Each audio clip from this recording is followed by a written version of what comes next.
It's 7 p.m. Tuesday, August 6th, here in Seoul. Coming up on NewsCenter tonight.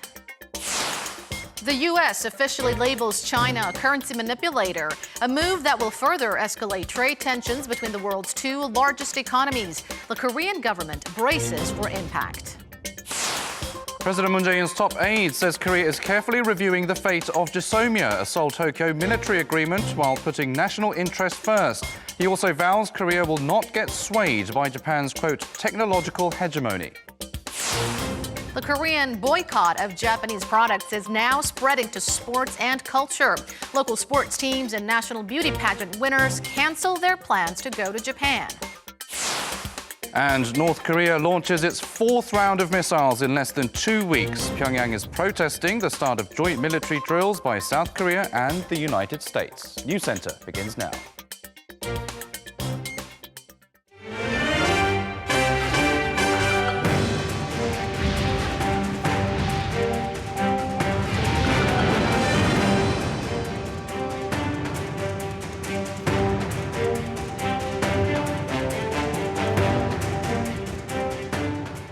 Good evening and welcome to Arirang News Center, coming to you live from Seoul. I'm Noah Adam. And I'm Han-dan. Thanks for joining us. We'll begin with a big announcement from the U.S. amid a prolonged China-U.S. trade war. The Treasury Department officially designated China as a currency manipulator, something that hasn't been done since 1994. The move came after China's yuan fell to more than a 10-year low on Monday. Some analysts say it's now an all-out currency war. Kim Yo-sun starts us off. The U.S. Department of Treasury has designated China as currency manipulator, a historic move that no administration has exercised since 1994. Based on its decision, the Treasury Department said in a statement Monday that Secretary Steven Mnuchin will engage with the International Monetary Fund to eliminate the unfair competitive advantage created by Beijing's currency moves. He also said Beijing's pattern of actions is also a violation of China's G20 commitments to refrain from competitive devaluation of its currency. This follows President Trump's strong criticism against Beijing on Monday, made as the Chinese yuan dropped to its lowest levels against the U.S. dollar in 11 years. He said in a tweet that this is called, quote, currency manipulation. He also expressed his dissatisfaction in the U.S. Federal Reserve, continuing to push the Fed to cut interest rates to weaken the strong dollar. He also slammed China for stealing American businesses and factories, hurting American jobs through its currency manipulation.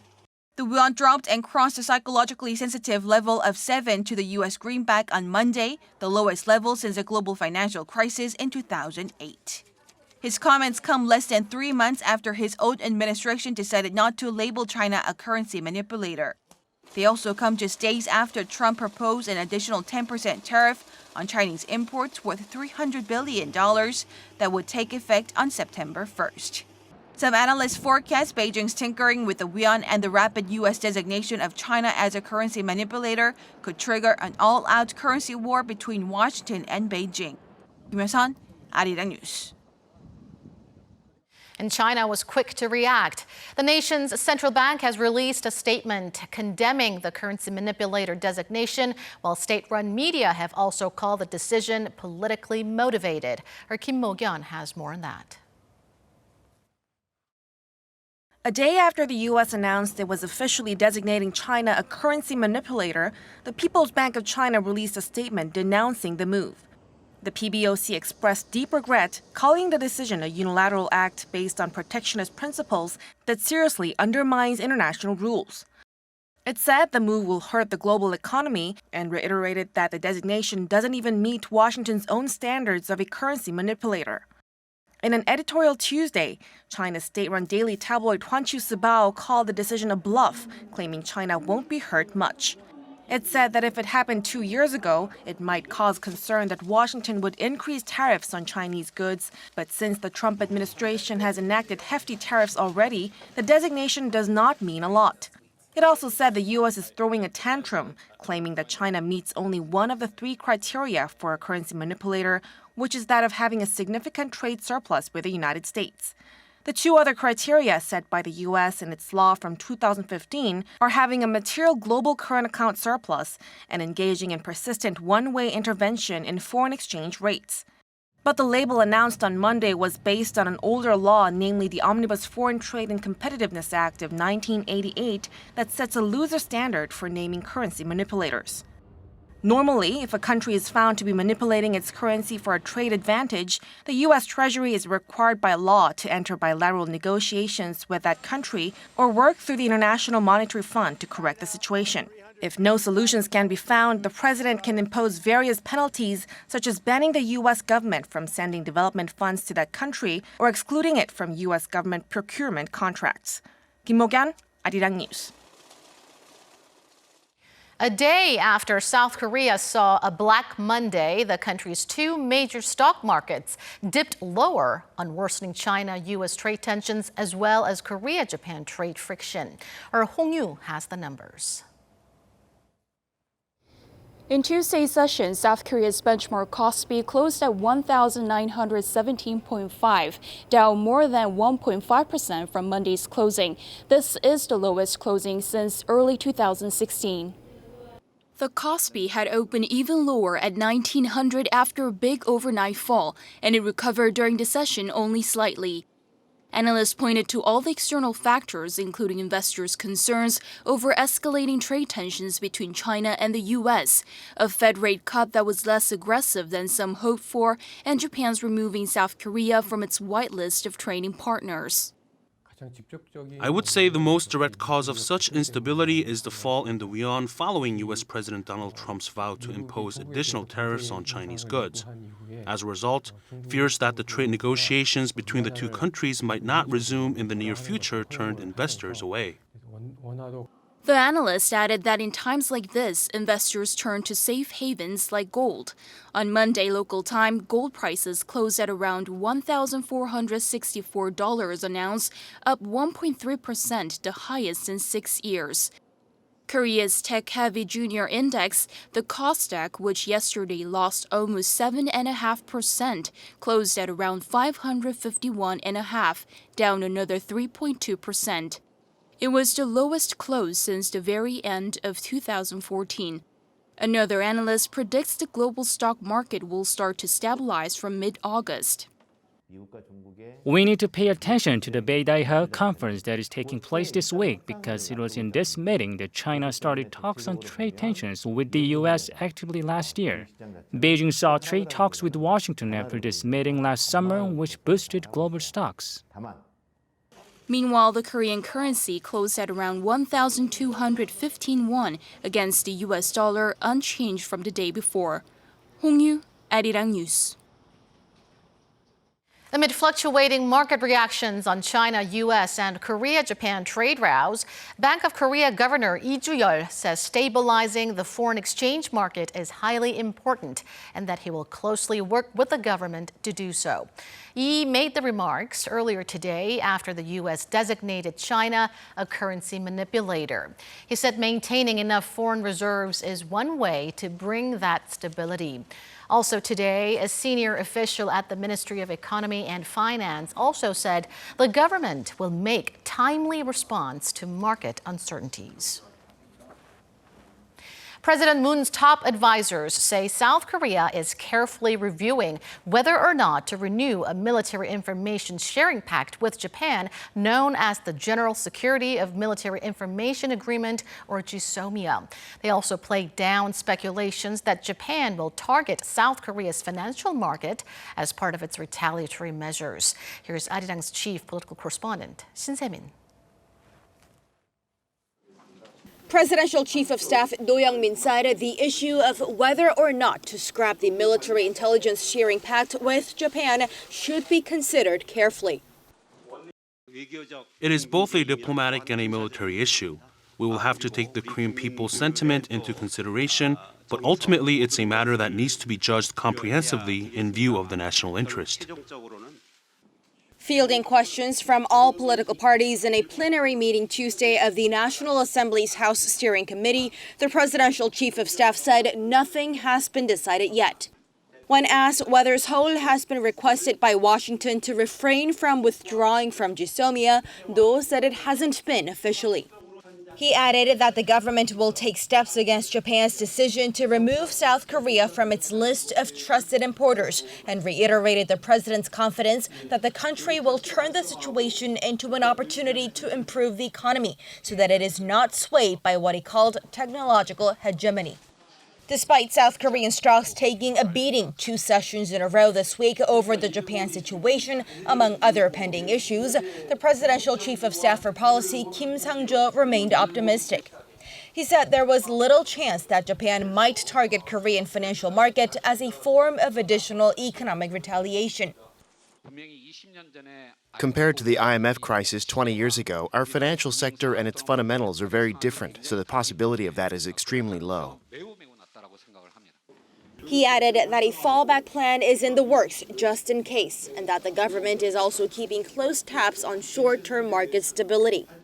Kim said the expected impact of the economic row with Japan on Korea's GDP will be less than 0.1% and downplayed a forecast made by the Korea Economic Research Institute that projected Korea's GDP to drop nearly 4.5% due to the restrictions on exports of key materials for semiconductors.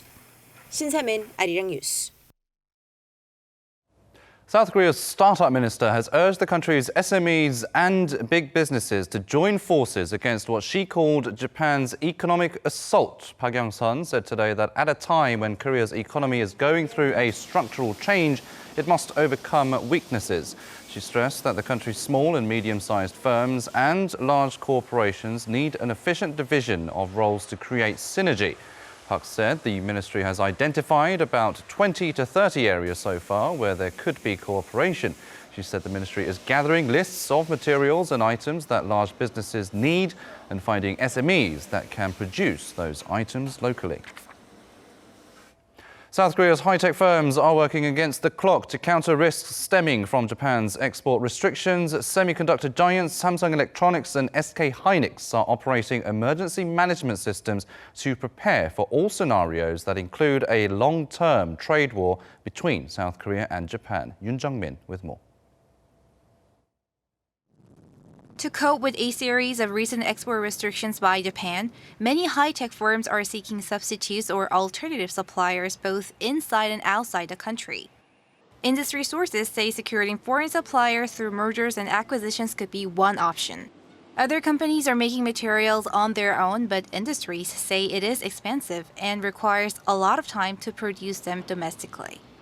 Local governments have also opened consultation channels to support firms that are likely to be affected by the export curves.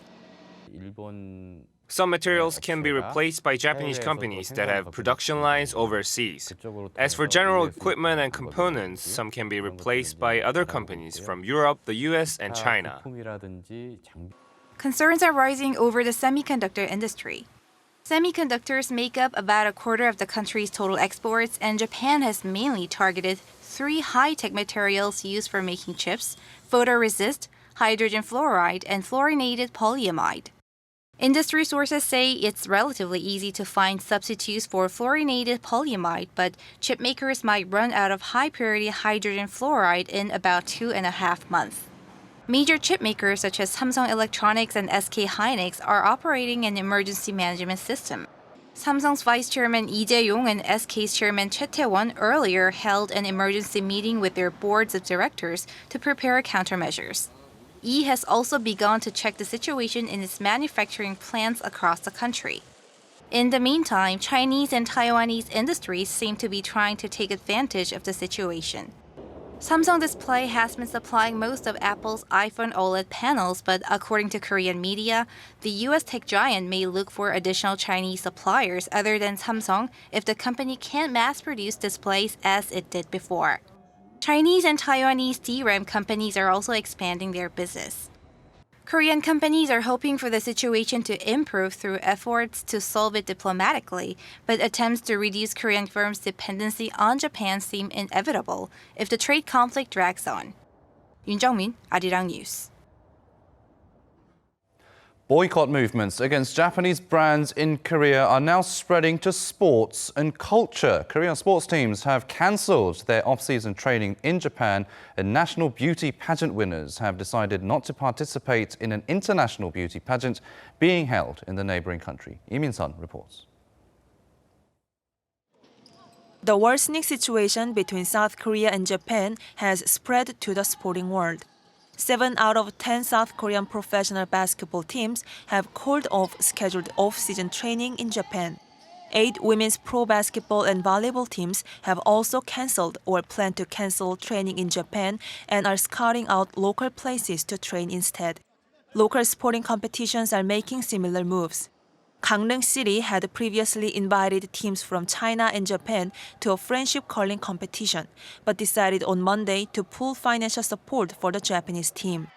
And the board of a basketball competition will make a decision on Wednesday on whether to revoke invitations to 2 Japanese teams for an event in late August. The official from the Women's Korean Basketball League explained that by principle, politics and sport should be kept separate, but the current relationship between the 2 countries is quite exceptional, and they are trying to come up with a soft way to deliver their decision to Japan. In addition to that, South Korea's national beauties decided on Monday to boycott the Miss International Beauty pageant taking place in Japan this October. It's one of 4 major international beauty pageants. Delegates participating in the events are required to take part in the promotion of Japanese brands and culture. It's the first time ever that South Korea has boycotted the event. Lee Min-sun, Arirang News. South Korea's imports of high-tech products from Japan are declining, as you'd expect, a trend that's also expected to become even more pronounced amid Tokyo's export curbs. Seoul's ICT ministry said today that ICT imports from Japan were down 11.4% on year in the first half of this year, totaling just under $5 billion. Japan's share of Korea's ICT imports was also down 1.2 percentage points from last year, when it was at 10% of the market. South Korea's ICT exports to Japan over the same period were down 8.5% to roughly $2 billion. Now, yesterday, South Korea's antitrust watchdog announced fines for several Japanese auto parts makers for price fixing. Now, officials say the Fair Trade Commission last month had already turned 2 of those cases over to the prosecution for a further probe. The Seoul Central District Prosecutor's Office is investigating Mitsubishi Electric and Hitachi Automotive Systems. They had already been found, according to yesterday's announcement, to have fixed prices of alternators and ignition coils they sold to Korean companies over a period of 10 years. That resulted in a fine that, together with the 2 other firms, totaled around $7.5 million.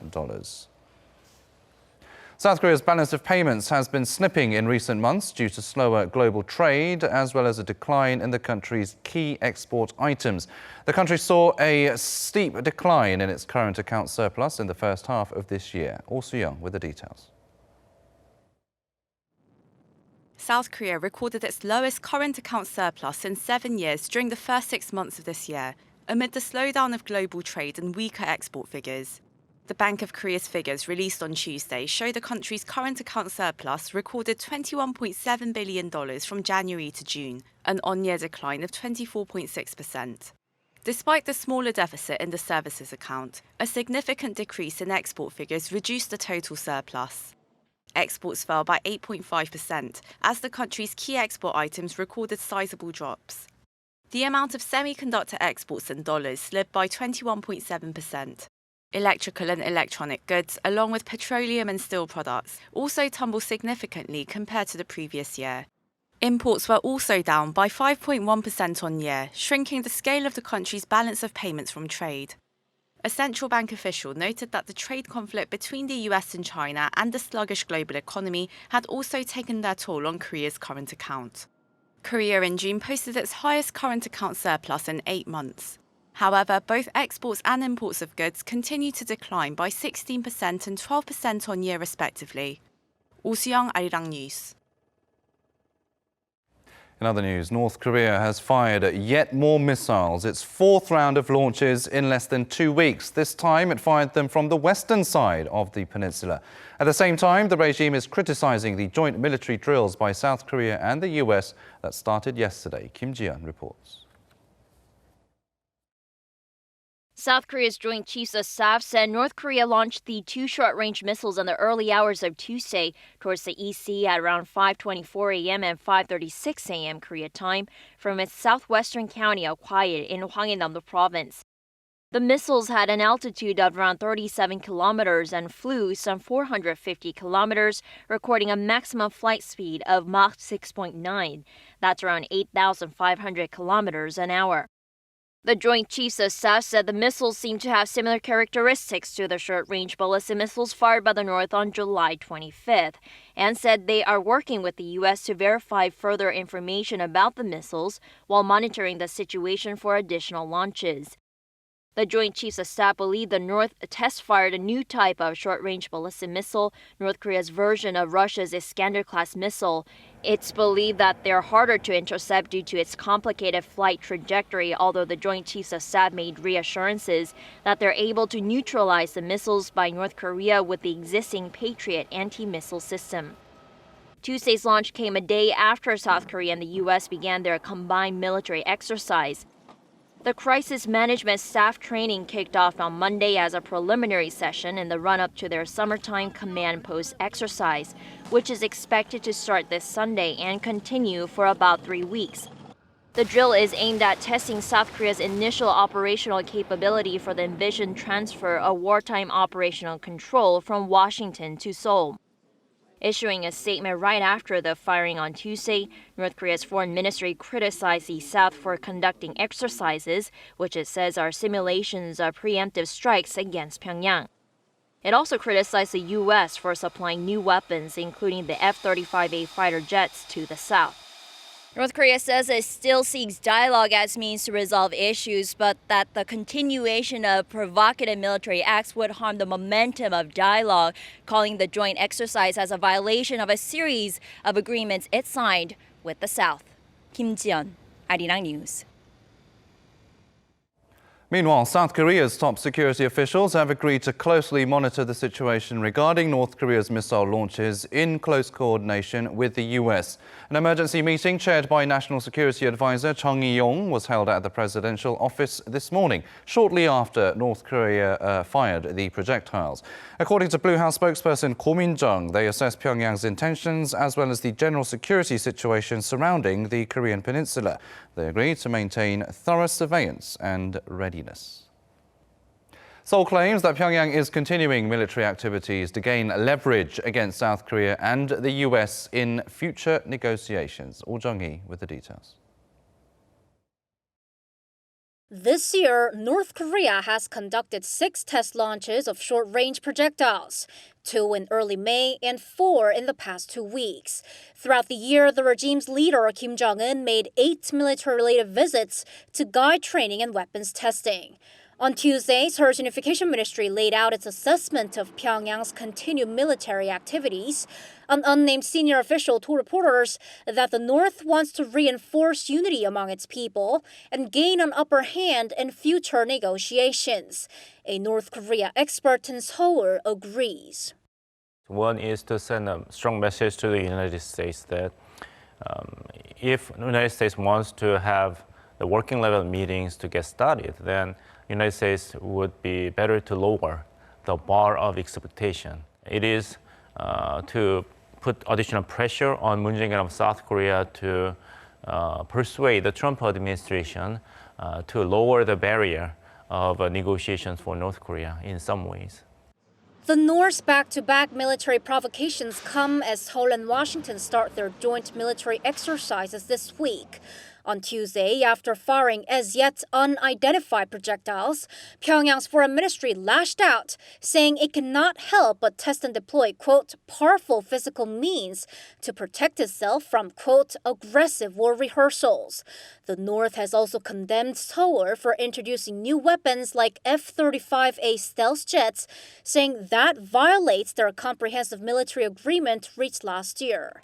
Since the Kim-Trump DMZ meeting on June 30th, the North has pressed Seoul to stay out of its nuclear talks with the U.S., but at the same time has urged the South to abide by the inter-Korean agreements. Seoul's Unification Ministry says the North has controlled the tone of its messages by using both propaganda websites and state media, but when criticizing Seoul-Washington joint military drills, it has stepped up denouncements by using state media like Korean Central News Agency and Nodong Shinmun. 오정희, Arirang News. From now on, anyone who has visited North Korea or lived there at any time since March 2011 will not be allowed into the United States using its special visa waiver system known as ESTA. They'll have to apply for an ordinary visa. The U.S. Department of Homeland Security announced the new measures on Monday. ESTA allows people from 38 countries, including South Korea, to visit the U.S. for up to 90 days without a visa. Under the new rules, there are only a few exceptions for diplomats and military-related cases. The U.S. applies similar restrictions to people who have visited certain other countries, including Iraq, Iran, and Syria. According to Seoul's Unification Ministry, this rule change will apply to some 37,000 South Koreans. Dozens of flights and ferry routes have been canceled in the southern city of Busan due to heavy showers and strong winds heralding the arrival of the season's 8th typhoon. With Typhoon Francisco forecast to slowly make its way across Korea over the coming days, Busan has already seen heavy downpours combined with wind speeds of up to 25 meters per second. Around 74 flights were canceled at Kimhae Airport as of Tuesday afternoon, while ferry routes to and from Japan were also halted. As the storm moves north, coastal areas in South Gyeongsang-do Province and Gangwon-do Province are expected to be hit the hardest, with upwards of 200 millimeters of rain. Authorities forecast the typhoon to gradually run out of steam early Wednesday morning as it heads out into the East Sea. The Korea Centers for Disease Control and Prevention says this year's heat waves have killed 5 people and 630,000 farm animals. The agency said from late May to early August, roughly 1,000 people suffered from heat-related illnesses such as heat exhaustion and heat stroke, and those cases included the 3 deaths.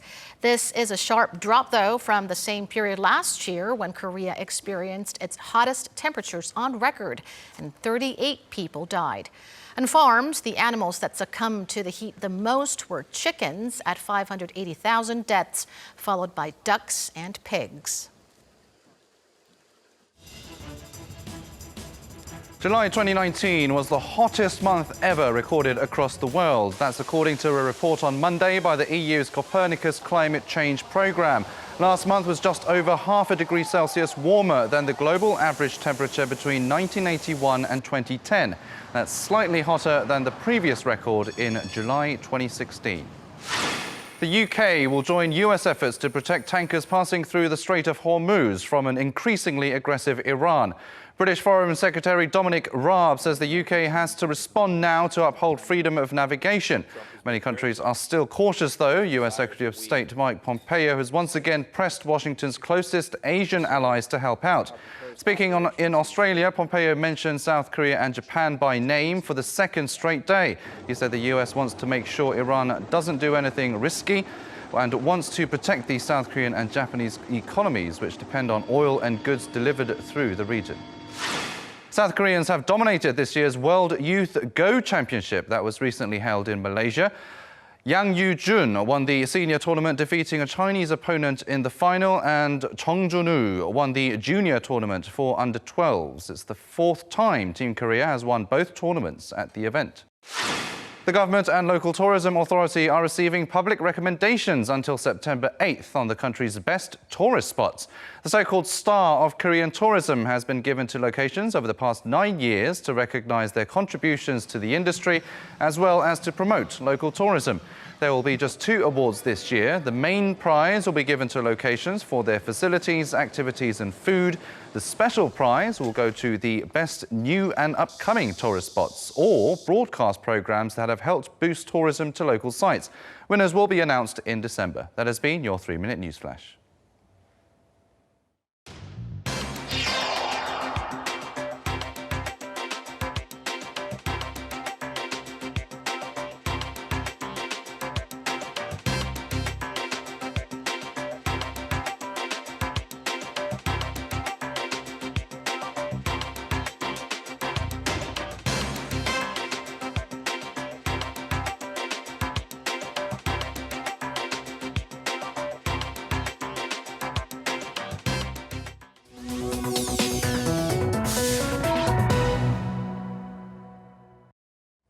It's now time to take a look at some of Arirang's digital media content. And News is back, taking a look at the top trending stories.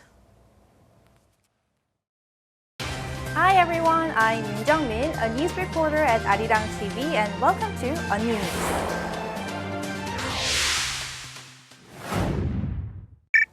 Recently, South Korea-Japan ties are worsening, but even that couldn't break 30 years of friendship among students from both countries. South Korea's southern city of Busan and Japan's Saga Prefecture have been maintaining cultural exchanges for 30 years.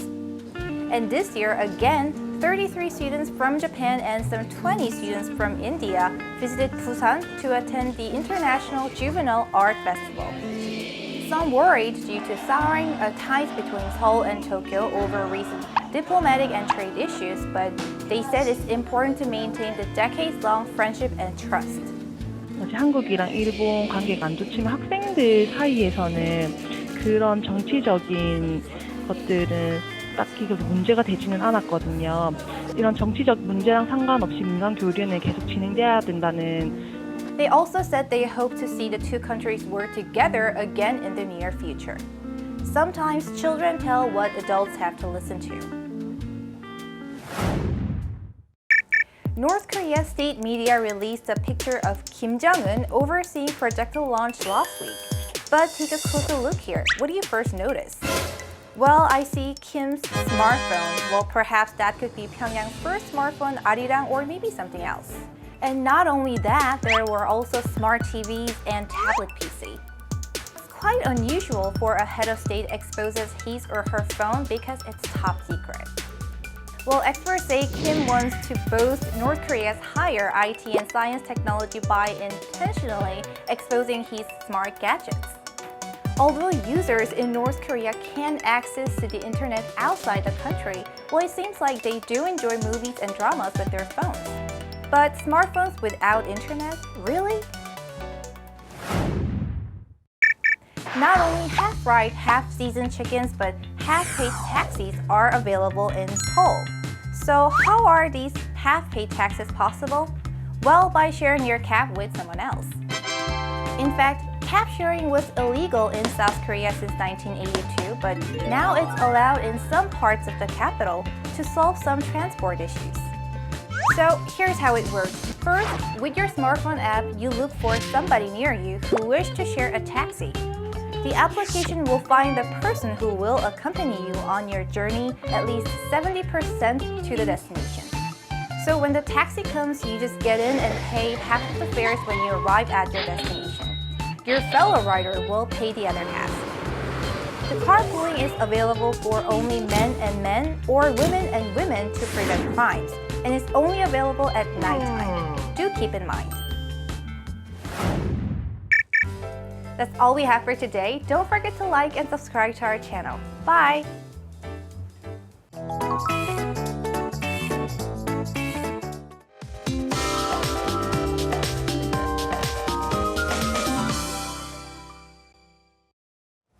The heat is unbearable in the capital while rain has begun to fall in the southern regions as Typhoon Francisco heads towards the peninsula.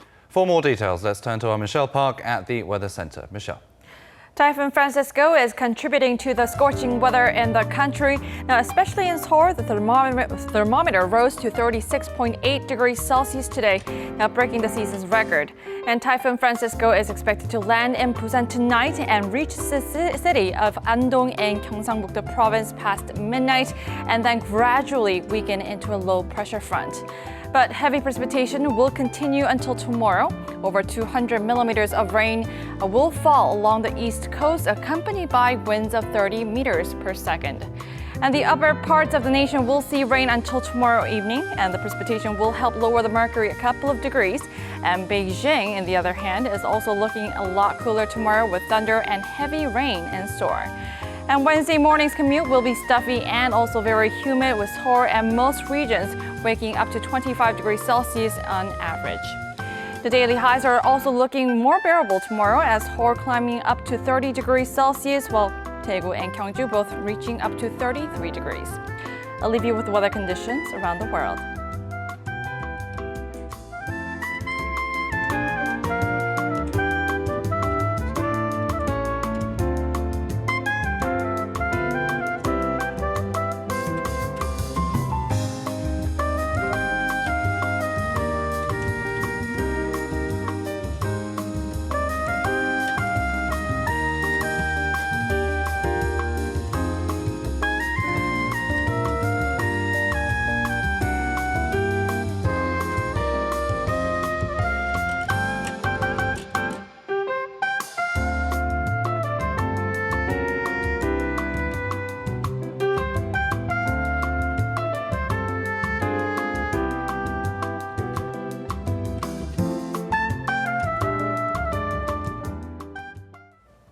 That will wrap it up for this edition of Arirang News. Thank you, as always, for watching. News in Depth is next.